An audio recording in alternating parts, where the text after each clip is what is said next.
Setiap pekerjaan apapun yang kita lakukan, kita pasti pernah mengalami masalah yang berujung pada konflik. Hal yang sepele terkadang mampu memicu konflik, dan tidak jarang membuat tim kita menjadi terpecah belah, dan akhirnya hasil yang diberikan tidak sesuai dengan ekspektasi. Membahas sebuah masalah tidak akan ada selesainya. Semakin dibahas, masalah tersebut justru dapat bercabang dan semakin besar. Padahal tidak jarang, akar dari sebuah konflik adalah sesuatu yang kecil. Terus-terusan membahas masalah juga hanya akan mengarahkan anggota tim kepada emosi negatif. Saat kesabaran terus-terusan diuji dan mencapai batasnya, yakin deh, hasilnya nggak akan bagus. Saat situasinya sudah tidak baik dan orang-orang sudah jenuh, barulah sampai pada kesimpulan bahwa mereka harus menemukan solusi untuk itu. Dan ingat, semua masalah pasti ada solusinya. Jadi, apakah kamu tahu solusi yang perlu dilakukan pada saat mengalami satu konflik dalam tim? Ada beberapa teknik yang dapat dilakukan ketika sebuah konflik muncul dalam tim kita. Yang pertama, kumpulkan dan dengarkan. Atur pertemuan dengan semua pihak yang terlibat untuk membahas masalah tersebut. Beri setiap orang kesempatan untuk berbicara dan dengarkan pihak yang berbicara. Percaya atau tidak, mendengarkan adalah langkah pertama dan terpenting dalam menyelesaikan konflik. Ini adalah kesempatan untuk mendapatkan pemahaman penuh tentang konflik. Mengadakan pertemuan kelompok juga dapat mempercepat resolusi yang akan memuaskan semua orang. Yang kedua, jangan memihak. Dalam posisi kepemimpinan, kamu tidak boleh menampilkan opini apapun yang menguntungkan satu orang daripada yang lain. Cobalah untuk melihat situasi dari semua sisi untuk menghasilkan solusi yang adil. Ketiga, jangan tunda resolusi konflik. Jika konflik muncul dalam timmu, tangani dengan segera.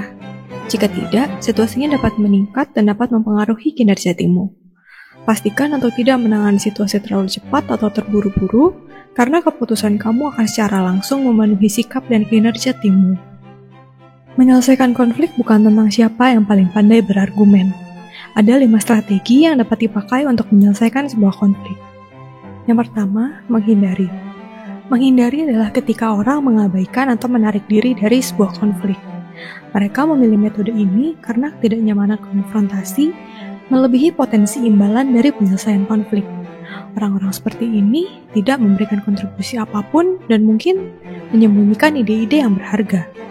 Ketika konflik dihindari, tidak ada yang diselesaikan.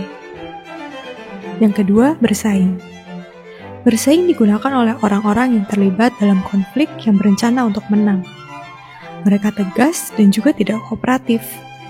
Dalam metode ini, situasi win-loss akan muncul. Bersaing mungkin berhasil dalam olahraga atau perang, tapi ini jarang menjadi strategi yang baik untuk pemecahan masalah kelompok. Yang tiga, mengakomodasi. Mengakomodasi adalah strategi di mana satu pihak menyerah pada keinginan atau tuntutan pihak lain. Mereka bersikap kooperatif, tapi tidak tegas. Ini mungkin tampak sebagai cara yang mudah untuk menyerah ketika seseorang mengetahui bahwa dia telah salah tentang sesuatu.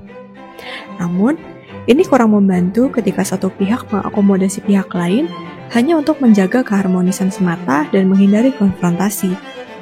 Seperti penghindaran, ini bisa mengakibatkan masalah yang belum terselesaikan. Terlalu banyak akomodasi dapat menyebabkan kelompok di mana pihak yang paling tegas menguasai proses dan mengendalikan sebagian besar percakapan. Yang keempat, berkolaborasi. Berkolaborasi adalah metode yang digunakan ketika orang bersikap tegas dan kooperatif. Sebuah kelompok dapat belajar untuk memungkinkan setiap peserta memberikan kontribusi dengan kemungkinan menciptakan solusi bersama yang dapat didukung semua orang. Cara terbaik untuk berkolaborasi dan mengatasi konflik adalah menjangkau dan menyentuh mereka yang terlibat secara langsung. Strategi kelima adalah berkompromi. Pada strategi ini, partisipan bersikap tegas dan kooperatif. Konsepnya adalah setiap orang harus rela untuk tidak mendapatkan keinginan mereka secara utuh. Dalam berkompromi, kita harus bisa memisahkan perbedaan yang ada. Kompromi dianggap adil, meskipun kadang tidak ada yang senang dengan hasil akhirnya. Lalu, apa saja tahap-tahap untuk menyelesaikan konflik? Langkah pertama, tentukan sumber konflik. Semakin banyak informasi yang kamu miliki tentang penyebab suatu masalah, semakin mudah memecahkan masalah tersebut. Untuk mendapatkan informasi tersebut, gunakan serangkaian pertanyaan seperti kapan kamu mulai merasa kesal? Bagaimana kejadian ini dimulai? Kamu perlu memberikan kesempatan kepada kedua belah pihak untuk bercerita. Hal ini akan memberi pemahaman yang lebih baik tentang situasi yang terjadi, serta menunjukkan ketidakberpihakan kamu. Saat kamu mendengarkan, jangan menginterupsi dan perlihatkan bahwa kamu sedang berusaha memahami mereka. Hal ini berguna untuk mendorong mereka untuk terus terbuka kepada kamu.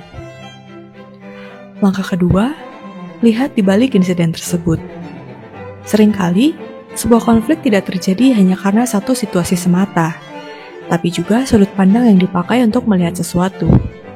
Sumber konflik mungkin merupakan masalah kecil yang terjadi berbulan-bulan sebelumnya, tapi masalah tersebut diredam dan pada akhirnya meledak dan menyebar ke masalah lain. Cobalah untuk melihat masalah lebih jauh ke belakang untuk melihat penyebabnya. Pertanyaan-pertanyaan seperti, menurut kamu, apa yang terjadi di sini? Atau pertanyaan seperti, menurut kamu, kapan masalah di antara kalian ini pertama kali muncul? Langkah ketiga, minta solusi.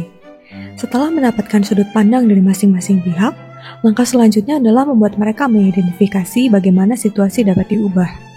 Tanyakan kepada mereka apa yang mereka inginkan dan apa yang harus dilakukan untuk menyelesaikan masalah ini. Sebagai mediator, kamu harus menjadi pendengar yang aktif dan pembaca bahasa tubuh yang baik. Kamu ingin membuat pihak yang berselisih berhenti berkelahi dan mulai bekerja sama untuk menyelesaikan konflik. Langkah keempat, identifikasi solusi yang dapat didukung oleh kedua belah pihak. Dengarkan setiap ide yang muncul dan tunjukkan manfaat dari berbagai ide, tidak hanya dari sudut pandang satu sama lain, tapi juga dari segi manfaat bagi organisasi. Buka pikiran mereka mengenai kemungkinan solusi yang ada dan bagaimana itu akan berdampak bagi mereka. Langkah kelima, persetujuan. Jika satu solusi sudah disetujui, mediator perlu meminta kedua belah pihak untuk berjabat tangan dan mengesahkan solusi tersebut.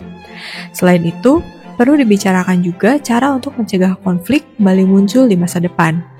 Proses mediasi ini dapat dilakukan antara kelompok maupun individu. Mengalami konflik atau menghadapi konflik bisa membuat kita menjadi stres, tapi menemukan dan melakukan solusinya mampu membawa kita mencapai tujuan kita. Terima kasih sudah menonton dan sampai jumpa di video selanjutnya. Jangan lupa like, subscribe, dan share ya.